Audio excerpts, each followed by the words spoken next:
द्वारा ओम प्रकाश झुनझुनवाला जी प्रभारी हैं, उनके मार्गदर्शन में तैयार किया गया था। सुमन कुमारी जी की आवाज थी ये।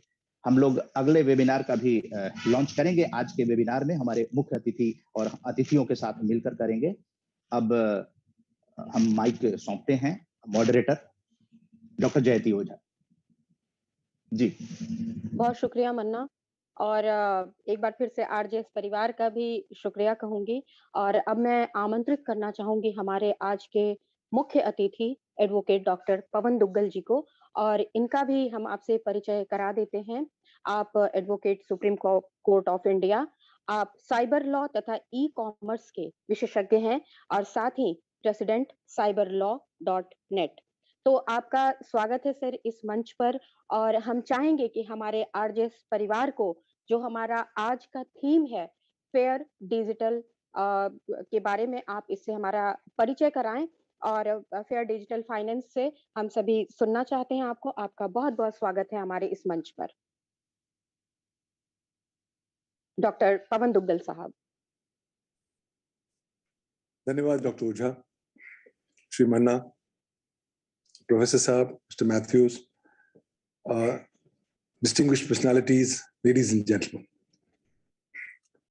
आज अगर भारत को एक चीज जोड़ती है तो वो है internet.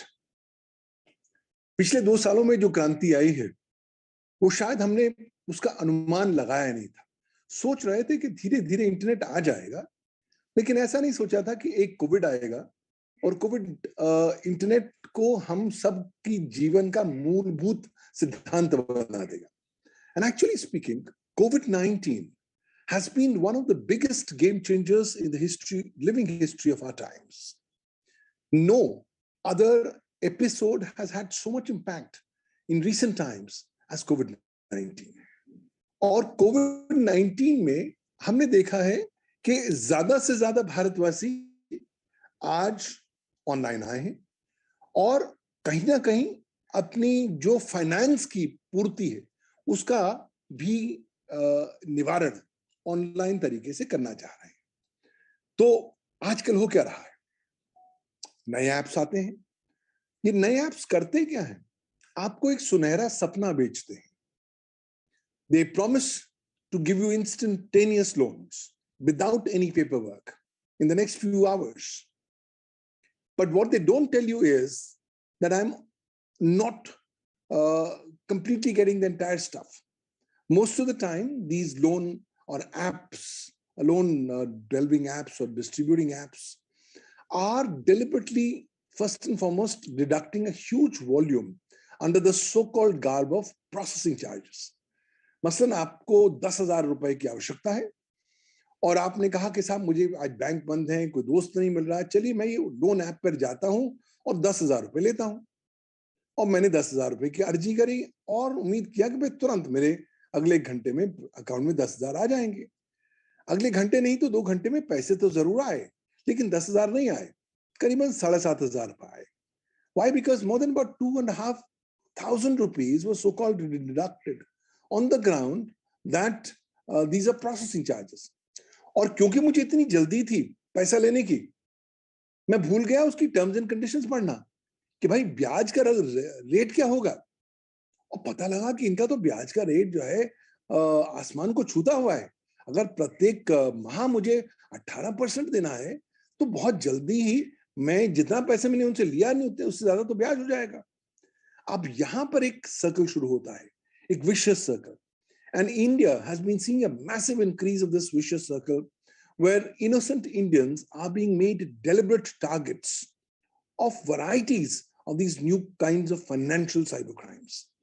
So when we talk of digital fair finance, we're talking of a utopia that should be happening. But in ground reality, it's just not happening. Today, Indians are being made guinea pigs. उनके ऊपर नए नए प्रकार के experiment किए जा रहे हैं। और कौन कर रहे हैं एक्सपेरिमेंट्स? ये लोन ऐप कंपनीज कर रही हैं, वेबसाइट्स कर रही हैं, और सभी लोगों को लगता है कि चलिए अभी तो जंगल राज है, हम जो कुछ करना चाहें कर लें। उपभोक्ता हम तक कभी पहुंचेगा नहीं, जब तक पहुंचेगा हम अपने सारे दरवाजे बंद करके पोटरी उठा के कहीं दूर भाग जाएंगे। और काफी हद तक हम देख रहे हैं इस तरह का प्रकरण नजर आ रहा है. But the reality also is that you have to see these entire mushrooming of these digital apps for loans in the broader perspective of a new revolution. In fact, the coming of COVID-19 has ushered in the golden age of cybercrime. What does that mean? Cybercrime has been with us for the last many 50 years. ये बात सही है कि cyber crime 50 सालों के साथ हमारे साथ है, लेकिन जितनी तेजी रफ्तार से ये साइबर क्राइम बढ़ा है, उसके नए अवतार, उसके नए प्रकार के जो वेरिएंट्स नजर आए हैं और जिस तरीके से उनका इकोनॉमिक इंपैक्ट हम लोगों के जीवन पर पड़ा है, उसका शायद कोई भी प्रेसिडेंट हमको इतिहास में नजर नहीं आता. तो जब हम इस स्वर्णिम युग साइबर क्राइम की बात करते हैं तो मान लेते हैं कि साहब आज हर व्यक्ति पोटेंशियल टारगेट है, और आंकड़े देख लीजिए तो आंकड़े भी आपको एक चेतावनी की सिग्नल देते हैं. Why? Because last year 2021 the world lost more than $6 trillion thanks to cyber crimes, and a large chunk of this money was lost in our country.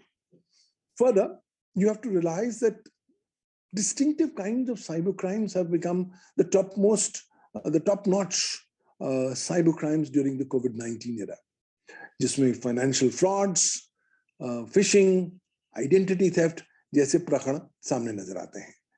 तो आज जब मैं उपभोक्ता हूं तो मुझे लगता है कि कानून मेरे साथ है या मेरे से कोई दूर एक दृश्य है जिसको मैं शायद पहुंच नहीं पाऊंगा.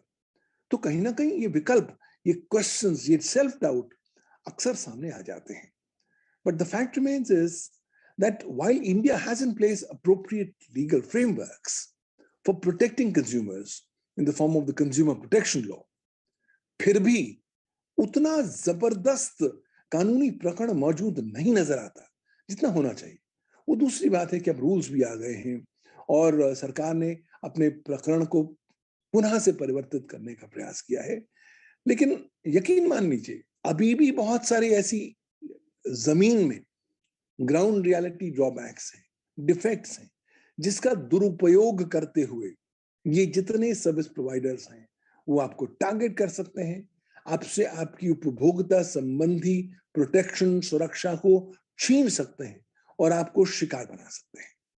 And this becomes all the more apparent in the context of digital finance. So when in the context of this year's Consumer Protection Day, we're talking about fair digital finance and consumers, we're actually sounding the right bell at the right time.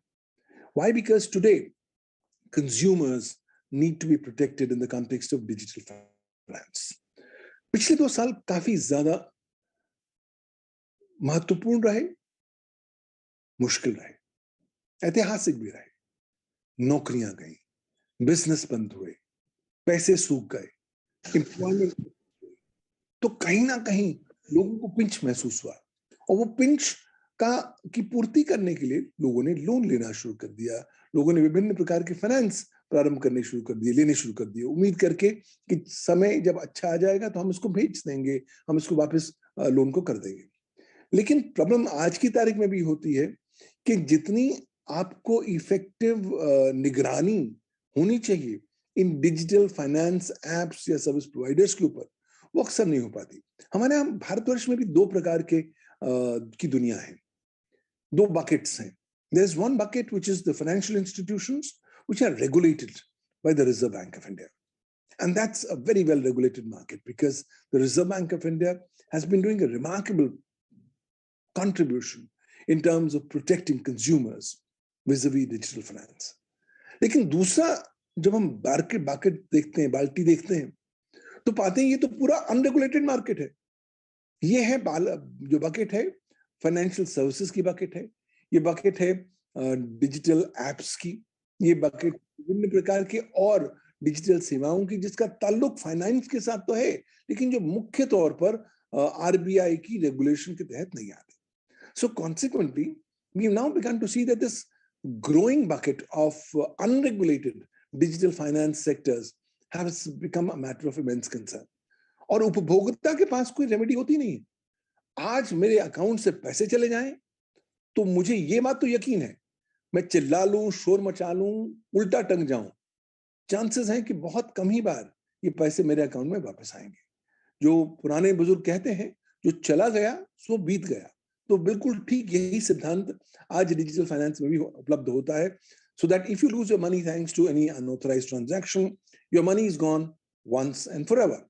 Yes, if you're very lucky, if you report immediately, if you take the help of the National Cybercrime helpline number 155260, and if the law enforcement agency is able to go ahead and freeze your money while it's in the banking system, by all means, you'll be able to get your money. But the chances are that 90% of the Indians land up losing their money. तो इस संदर्भ में आवश्यकता कहीं ना कहीं ये है कि न केवल हम उपभोक्ताओं के अधिकारों का संरक्षण करें डिजिटल फाइनेंस के संदर्भ में, बल्कि साथ ही साथ उन्हें इफेक्टिव रेमेडी भी दें। तो यहां पर कुछ महत्वपूर्ण कदम कानून के दृष्टिकोण से किए गए हैं। The government of India has been concerned about protecting and preserving the consumer rights in the context of consumer behavior in the overall perspective of digital finance. And therefore, a lot of these legal remedies can actually be seen to be pushing towards an era of fair digital finance. उदाहरण देता हूं, अगर आज आपके account से पैसे निकलते हैं, अक्सर लोगों के यहां निकलते हैं, आपने कोई गलत केवाईसी दे दिया, किसी के साथ कोई लिंक शेयर कर दिया, आपने कुछ जानकारी और दे दी और सडनली पाया कि आपके अकाउंट से पैसे चले गए।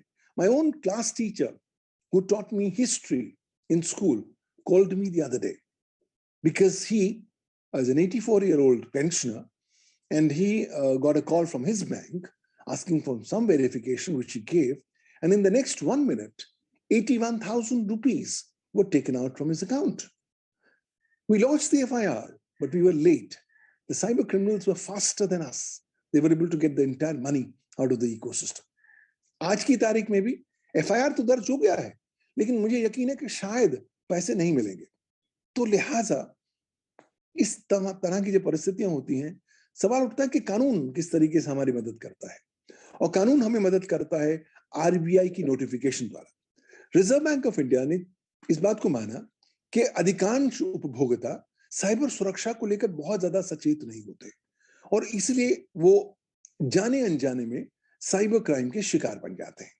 इसलिए उन्हें प्रोटेक्ट करने के लिए, उन उपभोक्ताओं का संरक्षण करने के लिए रिजर्व बैंक ऑफ इंडिया ने एक नोटिफिकेशन निकाला 6 जुलाई 2017 का।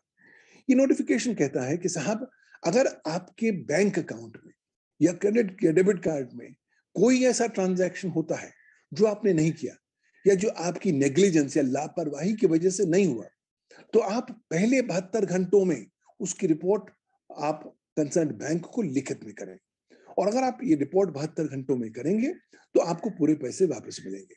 The RBI notification further says that if you report in first 72 hours, you'll get your entire money back because the bank is legally responsible for giving your money back to you. In the event you are late and you don't report in the first 72 hours, then from the 3rd day till the 10th day, if you report, you can get up to 90% of your entire monies back.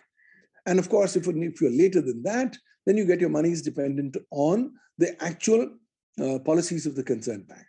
तो ये एक बहुत महत्वपूर्ण कदम रहा है। Problem यह है कि अधिकांश उपभोक्ताओं को इस रेमेडी के बारे में भी ज्यादा जानकारी उपलब्ध नहीं है। जब लोगों के अकाउंट से पैसा जाता है, वो सबसे पहले कॉल सेंटर पे कॉल करते हैं, भूल जाते हैं कि कॉल सेंटर पे कॉल करने से पहले भी अगर आप हेल्पलाइन पे कॉल करें तो अच्छा है, because the National Cybercrime Helpline number 155260 is actually manned by law enforcement agencies. And the moment they get to know about it, they will immediately try to find out whether there is any money in the banking system. And if it is there, they will freeze this money so that your money can be safe and can come back to you. साथ ही साथ अब केंद्रीय सरकार ने एक और आपको सुविधा प्रदान की है राष्ट्रीय साइबर क्राइम रिपोर्टिंग पोर्टल के संदर्भ में, जिसे हम कहते हैं cybercrime.gov.in. This national cybercrime reporting portal has now made it easy for any consumer anywhere in India or anywhere in the world to go ahead and report any cybercrime activity from the comfort of his own home, office, or his own device. और एक बार आप ये cybercrime.gov.in पर report करते हैं तो उसके बाद इस कंप्लेंट को मार्क कर दिया जाता है कंसर्न्ड स्टेट पुलिस को, फिर कार्रवाई की जाती है। ये तो एक अच्छा विकल्प है, लेकिन साथ ही साथ सरकार यहां पर ही चुप नहीं बैठी है। सरकार नए नए प्रकार के रूल्स लेकर आई है, जिन रूल्स का भी उद्देश्य मुख्य तौर पर उपभोक्ताओं का संरक्षण करना है। And then the government has done a master stroke by now coming up with a new kind of legal framework under the Indian Information Technology Act 2000. We'll have to understand that the Indian cyber law is India's mother legislation to deal with everything electronic. अगर भारतवर्ष में आज आप कोई भी 7 raw materials का इस्तेमाल करते हैं, चाहे वो computers, computer systems, computer networks, computer resources, communication devices या डेटा या इंफॉर्मेशन इलेक्ट्रॉनिक फॉर्म में इनका इस्तेमाल करते हैं, तो आप भारत के सूचना प्रौद्योगिकी कानून के अधीन हो जाते हैं। So once you are covered under the Indian cyber law, you have to understand every activity that you do in the digital ecosystem has got a legal ramification. Further, you have to also appreciate that there are various cyber crimes which have already been defined under the Indian Information Technology Act 2000. And the ambit of these cyber crimes have further been expanded under the Indian Cyber Law by virtue of the Information Technology Amendment Act 2008. साथ ही साथ केंद्रीय सरकार ने भारतीय दंड संहिता के प्रावधानों में भी संशोधन किया है और अब बहुत सारे भारतीय दंड संहिता के जो ऑफेंसेस हैं जो फिजिकल वर्ल्ड के साथ डील करते हैं, उसे इलेक्ट्रॉनिक इकोसिस्टम के साथ भी तारसंगत कर दिया गया है। तो अगर कोई आपके साथ छल कपट करता है तो ऑनलाइन चीटिंग के दायरे में आता है। अगर आप झूठे इलेक्ट्रॉनिक रिकॉर्ड बनाते हैं तो वो इलेक्ट्रॉनिक फॉर्जरी के दायरे में आता है। तो विभिन्न प्रकार के आज साइबर क्राइम्स परिभाषित किए जा चुके हैं, लेकिन तभी भी हमने देखा कि ये सर्विस प्रोवाइडर्स उपभोक्ताओं को बहुत ज्यादा घास नहीं डालते थे। If you are a consumer and you have a dispute with an online service provider, a website company, an online auction portal, a payment site, or even a mobile application, you'll often find that these kinds of network service providers are often not responding to your request. They'll either not respond or they will respond in a very long period of time, so much so that the matter would have become infructuous. तो कहीं ना कहीं केंद्रीय सरकार को भी लगा कि ये जो सर्विस प्रोवाइडर्स हैं अपनी मनमानी करने लग गए हैं और उपभोक्ताओं को उतना फायदा नहीं दे रहे हैं जितना उन्हें देना चाहिए। इसलिए सरकार ने 25 फरवरी 2021 में एक नए प्रकार के अधिनियम को इंप्लीमेंट किया, जिसे हम इंफॉर्मेशन टेक्नोलॉजी रूल्स 2021 बोलते हैं। The Information Technology Rules 2021 have been the biggest game changer as far as putting more focus on compliances for service providers, ultimately aimed at consumer protection.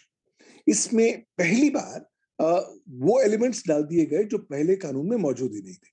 पहले कानून होता था भारत के आईटी एक्ट में, फिर IT rules 2011 में कि सर आप सर्विस प्रोवाइडर्स हैं, आप ड्यू डिलिजेंस कर लीजिए। सुप्रीम कोर्ट ने 2015 में एक ऐतिहासिक फैसला किया था, Share Singhal versus Union of India. In that judgment, the Supreme Court said, hey guys, you are service providers. We don't want you to become judges.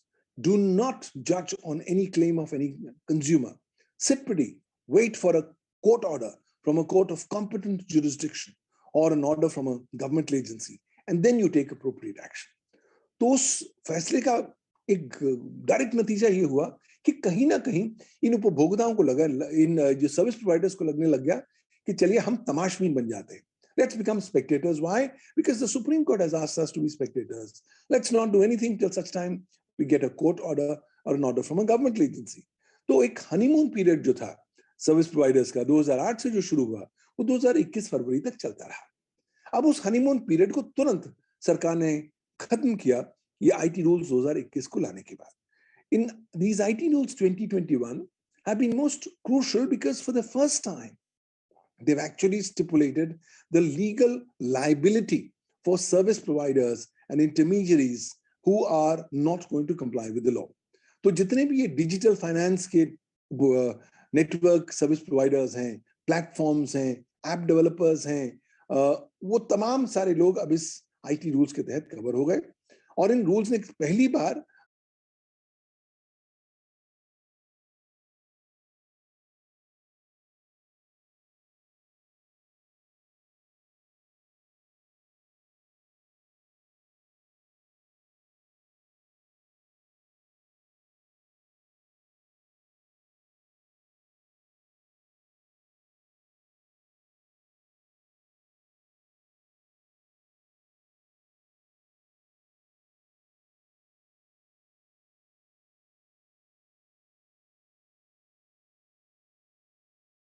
Recording in progress.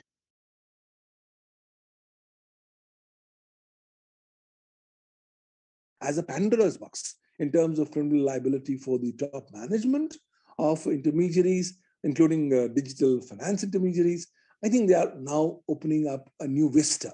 एक game changer है. क्यों? क्योंकि अब ये service providers को पता लग गया है कि अगर हमने उपभोक्ताओं के जो ग्रीवेंसेस हैं उनको 15 दिनों में जवाब देकर उसको हमने क्लोज नहीं किया तो हमारी लीगल लायबिलिटी होगी, हम पे मुकदमे होंगे और हमें भी जेल जाना पड़ सकता है. यही कारणवश है कि अगर आज आप उपभोक्ता हैं तो आप कृपया समझ लीजिए, अगर आपको किसी प्रकार से ये डिजिटल फाइनेंस सर्विस प्रोवाइडर्स ठगते हैं, आपकी बात नहीं सुनते, आपकी ग्रीवेंसेस को पूरी तरीके से एड्रेस नहीं करते, तो कोई घबराने की आवश्यकता नहीं. इनके ऊपर आप ग्रीवेंस पिटिशन डालिए. Section rule 3 of the IT rules 2021 के तहत 15 दिनों का इंतजार करिए. And even after 15 days these service providers don't respond, please file criminal complaints against these service providers under Rule 7 of the IT Rules 2021. That has to be the now new mantra as far as more creating awareness amongst the consumers of the country, specifically in the direction of digital finance ecosystem is concerned. और मुझे लगता है कि ये remedy जितना ज्यादा लोग उसको एक्सरसाइज करेंगे, उसको यूज करेंगे, उसके बारे में जागरूक होंगे, उतना ही मैं समझता हूं कि ज्यादा सुचारू रूप से एक ऑर्डरली फ्रेमवर्क आ जाएगा इस डिजिटल फाइनेंस में.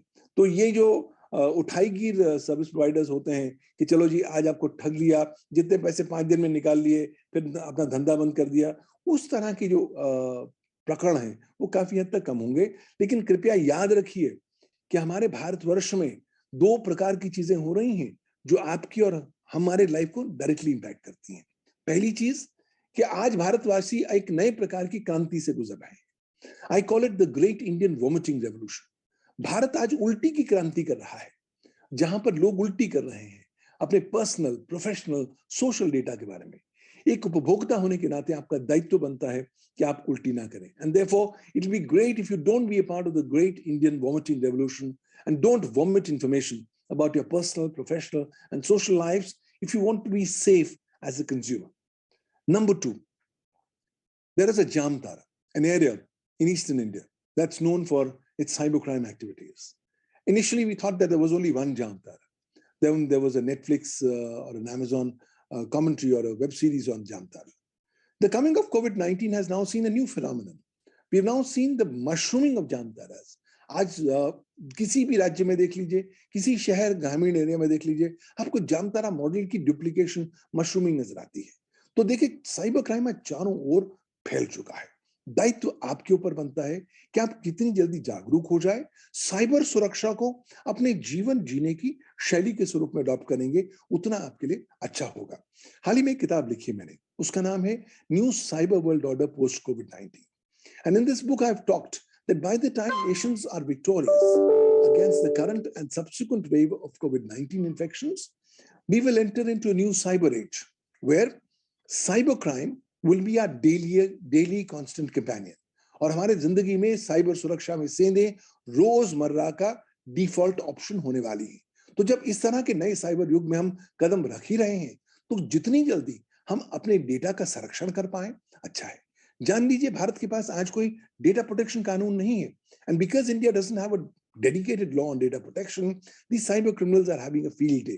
But I think the time has come where the government is quickly realizing that we need to have a dedicated law on data protection. We need to strengthen our existing legal frameworks on cyber crimes, and we also need to ultimately create far more capacity building. देखिए सरकार अपना काम कर रही है, कानून ला रही है, कानून को इम्प्लीमेंट कर रही है, पुलिस वाले लोग जो हैं उसको इम्प्लीमेंट कर रहे हैं. लेकिन उपभोक्ता होने के नाते आपका दायित्व बनता है कि आप जागरूक रहें, सतर्क रहें, कहीं ना कहीं अपनी जो कैपेसिटी बिल्डिंग है उसको ज्यादा वृद्ध बनाएं, ज्यादा उसको आगे करें, उसको इंक्रीज करें. और उसके लिए जरूरी है कि आप कहीं ना कहीं हाथ पैर मारने सीख लीजिए. COVID-19 time has taught us that now if there's anything that's going to protect us in the coming times, it will be our digital skill sets. So we will have to constantly keep on enhancing our digital skill sets. और जागरूकता बहुत जरूरी होती है और कानून की जागरूकता अत्यंत महत्वपूर्ण है. बड़ा पुराना सिद्धांत है that ignorance of law is no excuse in the eyes of law. तो आप अगर कानून से अनभिज्ञ हैं तो वो कानून की सिरदर्दी नहीं, वह आपकी समस्या है।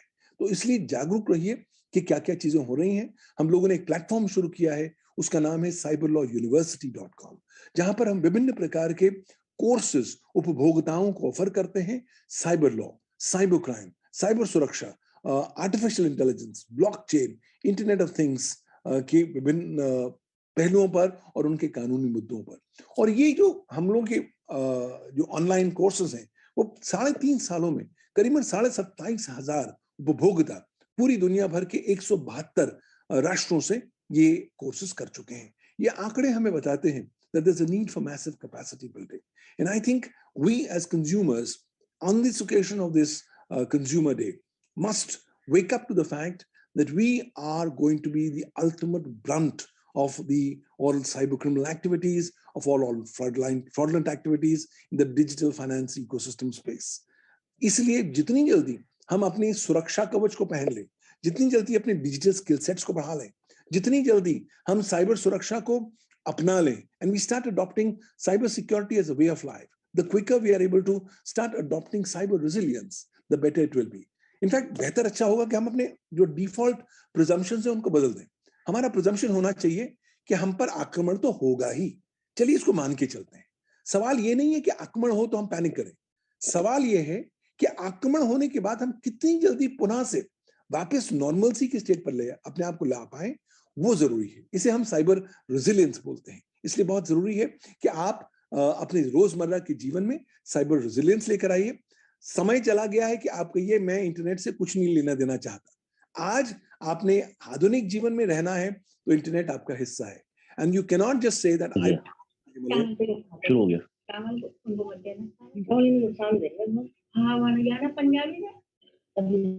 There is some disturbance, that signal for me to just stop. I will ultimately say, conclude by saying, thank you for giving me this opportunity. Please consider it's consumers who make this big ecosystem. The digital economy, the data economy is based on consumers. So once consumers become aware of their legal rights, duties, responsibilities, and also their obligations to keep their data safe, the better it will be. Ultimately, हम सब लोग उपभोक्ता हैं, हम सब लोग एक ही नाव में हैं। आवश्यकता है ना केवल हम अपने आप को सुरक्षित रखें और लोगों को भी प्रेरित करें कि और उपभोक्ता भी सुरक्षा का इस्तेमाल करें, साइबर सुरक्षा को जीवन जीने की शैली के स्वरूप में अडॉप्ट करें। जब भी हम पर कुछ आक्रमण हो तो उसकी शिकायत जरूर करें, चुप ना बैठें। आपके पास जो लीगल रेमेडीज ने आपको आरबीआई ने दे रखी हैं, भारत की आईटी एक्ट ने दे रखी हैं, उसका पालन कीजिए और अंततः कोशिश करिए कि सदैव सतर्क रहें। Always be constantly vigilant of what's happening. That's the best way you as a consumer can go ahead and protect your digital rights, your digital duties, and your digital present, as also your digital data in this new digital finance ecosystem that we are talking about. Thank you, ladies and gentlemen. And with that, it's back to you, Madam Chairperson. Thank you sir, बहुत अच्छी जानकारी तक पहुंचाने के लिए। और साथ ही जो ये पूरा जो एडवोकेट डॉक्टर पवन दुग्गल साहब ने हमें जो जानकारी दी उपभोक्ताओं के संरक्षण के बारे में, उनके अधिकारों के संरक्षण के बारे में, खास तौर पर आपने सुना होगा कि सर आपने जो गीता की पंक्तियां जो कोट की, यहाँ मैं भी एक बात कहना चाहूंगी कि हमारे जो भी दर्शक, जो भी सुधीजन, जो भी विद्वत जन हमारे साथ जुड़े हैं उनके साथ, कि जब भी आप अपने अधिकारों की बात करते हैं तो उसके पहले आप अपने अधिकारों को अच्छी तरह से जान लीजिए, समझ लीजिए।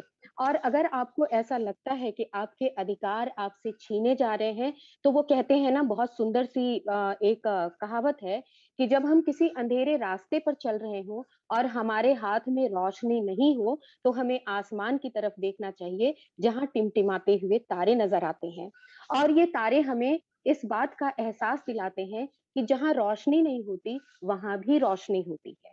तो आपके जो अधिकार होते हैं, जब आप अपने अधिकारों को जान लेते हैं और आपके साथ जब कुछ गलत होता है, तो आप अपने उन अधिकारों का सही तरह से प्रयोग करके अपने आप को सुरक्षित और संरक्षित कर सकते हैं। और एडवोकेट डॉक्टर पवन दुग्गल साहब, हमारे इस आरजेएस मंच की एक परंपरा रही है कि हम अपने वर्तमान वेबिनार में अपने चीफ गेस्ट के साथ अपकमिंग वेबिनार का बैनर लॉन्च करते हैं। तो इसके लिए मैं आपको आमंत्रित करूँगी कि आप हमारे साथ इस बैनर को, जो अपकमिंग हमारा 20 मार्च का जो वेबिनार है, इस बैनर को लॉन्च करें। और इसके लिए साथ ही मैं उदय कुमार मन्ना जी को भी आमंत्रित करूँगी कि वो हमारे मुख्य अतिथि के साथ मिलकर जो हमारा 20 मार्च का जो वेबिनार है, जो कि इंटरनेशनल हैप्पीनेस डे पर आधारित है, उसका बैनर लॉन्च करें। उदय कुमार मन्ना जी, आप आएँ और हमारे मुख्य अतिथि के साथ इस कार्य को करें। जय हिंद डॉक्टर जयती ओझा जी। बिल्कुल आप भी एडवोकेट और पवन दुग्गल जी भी सुप्रीम कोर्ट के एडवोकेट हैं, और किस तरह से एडवोकेसी की आप लोगों ने कंज्यूमर राइट्स को लेकर जो एडवोकेसी आज मिली है, निश्चित रूप से और सभी लोगों को भी अच्छा लगेगा। और मुख्य अतिथि हमारे अगले 20 मार्च के इंटरनेशनल डे ऑफ हैप्पीनेस जो यूनाइटेड नेशंस द्वारा मनाया जाता है, आचार्य प्रेम भाटिया जी, फाउंडर डायरेक्टर विश्व भारती योगा संस्थान दिल्ली, और श्रवण कुमार शुक्ला जी हैं। और आप भी जानते हैं कि ये जो हैं वो काफी अच्छा, और डॉक्टर सौरभ मालवीय जी हैं, स्टेट इंचार्ज हैप्पीनेस एंड अनुभूति directorate of basic education Uttar Pradesh, ये भी रहेंगे। और साथ में हम लोगों के आरजेएस के प्रभारी जो हैं ओम प्रकाश झुनझुनवाला जी, जो कि ध्यान यज्ञ का अभी थोड़ी देर पहले आप लोगों ने अवलोकन किया था। तो उस दिन भी किस तरह से मुस्कान के साथ खुश रहेंगे खुश रखेंगे, ये आरजेएस की मुहिम पहले से चल रही है। तो ये बैनर मुस्कान के साथ खुश रहेंगे खुश रखेंगे, और जो थीम है इंटरनेशनल डे ऑफ हैप्पीनेस का वो है बिल्ड बैक हैप्पियर। कोरोना के बाद हम लोगों को खुश रहने के बहुत सारे उपाय हैं, उसको हम लोग करेंगे। मॉडरेट करेंगे सुमन कुमारी जी, आरजेएस फैमिली से जुड़ी हुई, और वैभव भारद्वाज जी, ये अभिप्सा के द्वारा सह आयोजक अभिप्सा हैं। तो आरजेएस टीजेएपीएस केबीएस के का ये जो गोल्डन जुबली सीरीज चल रही है और तुरंत प्लेटिनम जुबली होने वाली है, तो 60वें अंक का जो है 20 मार्च रविवार का दिन है, 11 बजे से 12:30 बजे एक बार फिर आप लोगों को उपस्थित करेंगे। और मुख्य अतिथि ने इस बैनर को लॉन्च किया है, जिनकी अभी आप सुन रहे थे उद्बोधन, बहुत ही सारगर्भित उद्बोधन था। पवन दुग्गल जी एक फाउंडर और chairman of international commission of cyber security law हैं, और पवन दुग्गल जी के बारे में बता दें कि वो प्रेसिडेंट हैं cyberlaws.net के, and he has been working in the pioneering area of cyber law, cyber security law and mobile law.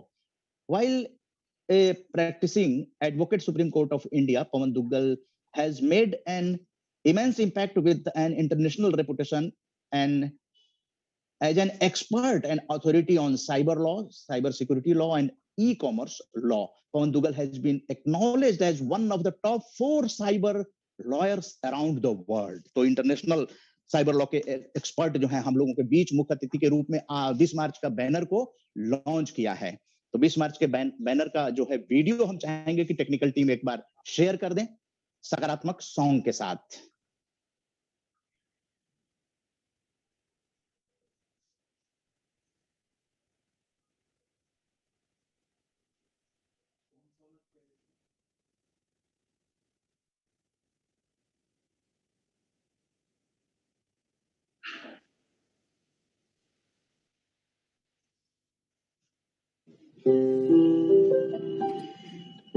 सकारात्मक सोच को आओ सारे भारत में फैलाए,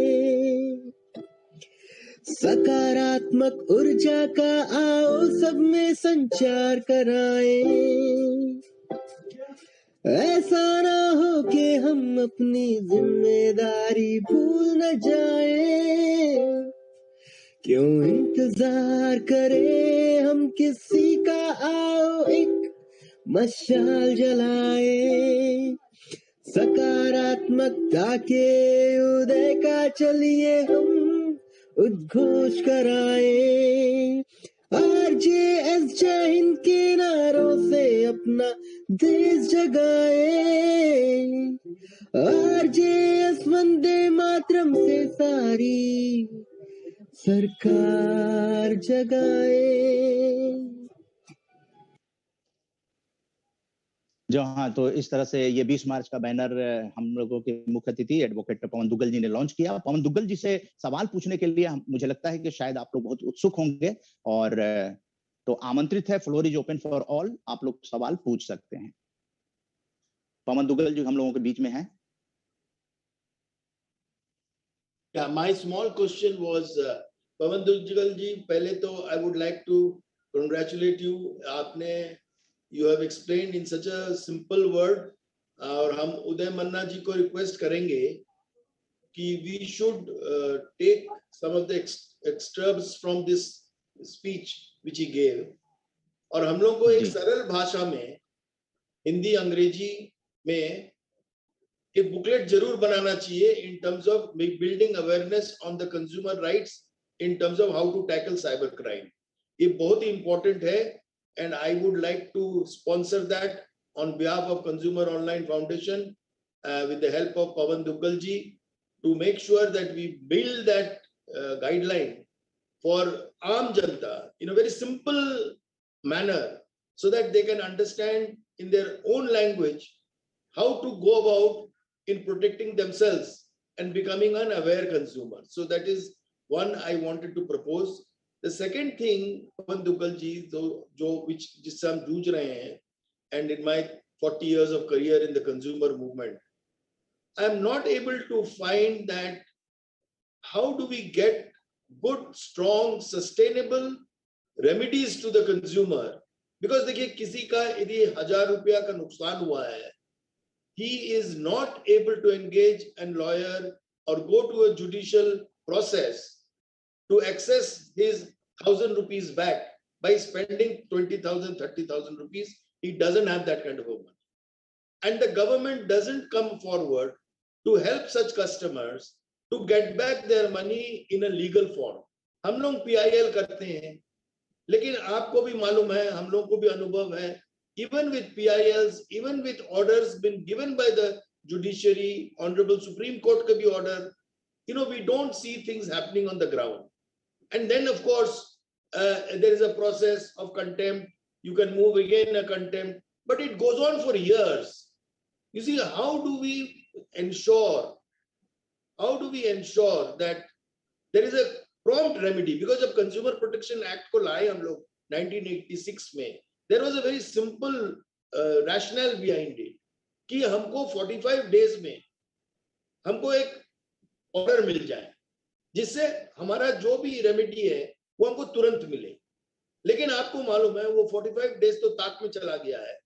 अभी नया कानून भी आ गया है, एक सेंट्रल कंज्यूमर प्रोटेक्शन अथॉरिटी भी बन गया है, वो लोग केवल शो कॉज नोटिस भेज रहे हैं ऑफेंडर्स को, लेकिन ultimately the real consumer who is got cheated, आपने जो एग्जांपल दिया आपका टीचर के, I also get about 100-200 people coming to me seeking for redressal, and I'm not able to help them, especially when it comes to cybercrime, when it comes to public services like banking, insurance, ये सब जगह पे लोग जवाब भी नहीं देते हैं, like MTNL, BSNL, ये लोग जवाब भी नहीं देंगे आपको, और आप हाईएस्ट अथॉरिटीज पे चले जाइए, प्राइम मिनिस्टर्स ऑफिस तक चले जाइए, फिर भी आपको नहीं सुरक्षा मिल रहा है। तो इसका क्या समाधान है? As per our constitutional rights as citizens and so many laws which you have spelled out, which has been made by the present government, which are very modern, which are very pragmatic, which are very visionary, but it is not giving that remedy and relief to the common consumer. What is the way forward? Thank you, Professor. This has been one of the biggest problems that we are now beginning to see. Having paper laws is not a good idea because these paper tigers don't really help in getting effective remedies. और आप बिल्कुल सही कह रहे हैं कि आज जो नॉर्मल व्यक्ति है जिसकी जेब से 1000, 2000, 5000 तो भी चला जाता है, वो ज्यादा पैसा खर्च करना नहीं चाहता, बल्कि उसको भूलना चाहता है कि मैं पुलिस के पास जाऊंगा तो ज्यादा हैरेसमेंट होगी, चलो हमारा ये भाग्य था कि ये चीज खत्म हो गई। इसलिए somewhere down the line, I think the government will have to effectively enforce, and this kind of remedies that the RBI has given should be now made readily available. अभी क्या है कि आपको जानकारी पता लगेगी तो आप इस रेमेडी का इस्तेमाल कर सकते हैं। बैंक के पास जाते हैं तो बैंक आपको जलेबी की तरह घुमाता है, पैसे नहीं देता, आपको डिले करता रहता है, वन प्रोटेक्ट्स और दी अदर। कहीं ना कहीं जाके आपका धैर्य, आपकी पेशेंस लूज हो जाती है, आप कहते हैं छोड़ो मारो गोली, चलो आगे बढ़ते हैं। आई थिंक ये जो माइंडसेट है इसको तोड़ने की जरूरत है। तो जिस तरीके से गवर्नमेंट ने जैसे national cyber crime reporting portal बनाया है, अगर ठीक उस तरीके से आरबीआई एक कंज्यूमर पोर्टल बना ले जिसके भी पैसे जाएं आप वहां जाके रिपोर्ट करिए, and then RBI will make sure that the said money comes into your account. That will be the best way forward because the RBI has got that under. और हमारे देश में क्या है कि जो जितनी ऑर्गेनाइजेशंस हैं, जब तक उनके सिर पे डंडा नहीं होता तब तक वो आगे बहुत ज्यादा काम करना नहीं चाहती. That is one major thing. But ultimately, it's a big problem. I only want to ask you two things. Sure. Number one, it is mandatory for any agency to respond to a communication which they have received. And they don't do it invariably. Whether it's RBI, whether it is, whether it is TRAI, whether it is IRDI, जितने regulators हैं, आप केवल उनको एक चिट्ठी लिख दीजिए आपके शिकायत पे, they are supposed to look after it. They don't even bother to respond. Can we not legally make them duty bound to respond? I mean, I have been telling the government for the last 35 years that there should be a law which should say that there has to be a response to your communication which they receive. And if they don't respond, then they should be heavily penalized, because as taxpayers, we are paying their salary, their amenities, their facilities out of my money, but they don't respond to me. How do we legally go ahead with that to make it mandatory? Professor Mishra, I think the best way going forward will be that if we can actually start taking the benefit of Rule 3 of the IT Rules 2021. आज जितनी भी ये statutory authorities हैं, जितनी भी governmental authorities हैं, वो तमाम सारी अथॉरिटीज इंटरमीडियरी की परिभाषा में आती हैं. Why? Because government is the biggest intermediary, because it's a legal entity who is falling under the ambit of Rule 2 of Section 21W of the IT Act. 21W says that if you are a legal entity who on behalf of another person is receiving, storing or transmitting.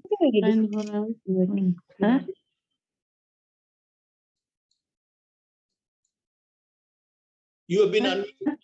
You are unmuted. You have to unmute yourself. Pavan Dugal ji, you have to unmute yourself. Yeah. Apologies. तो मैं कह रहा था कि हम लोग इस मामले में प्रोफेसर हम लोग कोशिश करें कि अगर हम रूल 3 आईटी रूल्स 2021 का बेनिफिट लें तो अच्छा है, क्योंकि गवर्नमेंट इंटरमीडियरी है. हर स्टैट्यूटरी अथॉरिटी आज नेटवर्क पर सर्विस प्रदान कर रही है, तो वो नेटवर्क सर्विस प्रोवाइडर बनती है. तो अब रूल 3 कहता है कि अगर आप ये इंटरमीडियरी हैं तब आपको एक ग्रीवेंस रिड्रेसल मैकेनिज्म देना होगा. And you also have to be mandatorily acknowledging all the grievances that you receive within 24 hours. That's mandatory. It's no longer optional. Number 2, you are now mandated to address or redress the concerned grievance that you've received within 15 days from the date of receipt of the said grievance. And if you don't do that, then the criminal liability of the concerned officer gets running. So I think we should start focusing on this Rule 3 of these IT rules to make these intermediaries to the statutory authorities more accountable and more responsible. Of course, right now, these are testing beds. No statutory. Very good suggestion. I will be highly obliged if you can share with me that link to Rule 3. I will be able to immediately get to that right place in the right manner, rather than, trying to get the needle out of the haystack. It will be so difficult for people like us who are. So I will request Manna ji to kindly help me in reaching out to you, and I will definitely be in constant touch with you, because today the way you have presented your thoughts, it is marvelous. Let me tell you, it's a rich resource for the country and the citizens. Thank you, sir, for your kind words. Thank you. I'll be happy to contribute to your remarkable work of so many decades. India is proud to have people like you, because it's people like you who make what the consumer movement in India is. And I'm proud to be a part of this initiative. At least we are actually going ahead and espousing and expressing the remarkable work that people like you have done for India. So thank you for this monumental contribution, and whatever little that I can contribute, sir, will be my privilege. Manna ji, हमें please offline connect करें. जी 30 second के लिए आप लोग सभी अपने video को on कर लीजिए, क्योंकि अब फोटो सेशन हो जाए एक बढ़िया सा, क्योंकि ये सकारात्मक भारत आंदोलन की एक ऐतिहासिक है, जिससे कि हम लोग आगे बढ़ रहे हैं. बिजन मिश्रा जी ने जो भी कहा है उसको इम्प्लीमेंट करने की तरफ हम लोग आगे बढ़ेंगे. तो वीडियो ऑन कर लीजिए प्लीज, काइंडली 30 सेकंड के लिए. Put on your video. Munni Kumari ji, please put on your video. Remedy 9 prime किसका है? Remedy 9 prime, please put on your video. Munni Kumari ji, please put on your video, or anybody else puts on your video, Munni Kumari ji will get eaten. आप लोग सब video on कर दीजिए. Yes, thank you Munni Kumari ji. रेडमी कौन है ये prime? Who is that person? स्थिर रहें आप लोग, स्थिर रहें, क्योंकि फोटो सेशन में आप हिलेंगे तो फोटो खराब हो जाती है. सभी लोगों का पोस्टर जो है जारी किया जाएगा शाम को. आरजेएस के 21 ग्रुप हैं और 25 राज्यों के लोग जुड़े हुए हैं. उसमें ये फोटोग्राफ्स जो है पोस्टर बनाकर टेक्निकल टीम जो है रिलीज करेगी शाम को. इसीलिए आप लोग सभी लोग अगर फोटो दे देते हैं तो एनीवे थैंक यू. और पवन दुग्गल जी का बहुत बहुत धन्यवाद. सेकंड टाइम पवन दुग्गल जी ने यहाँ पे तशरीफ लेकर आए आजादी की अमृत गाथा में. एक बार और पवन दुग्गल जी आए थे और इस बार मुख्य अतिथि डॉक्टर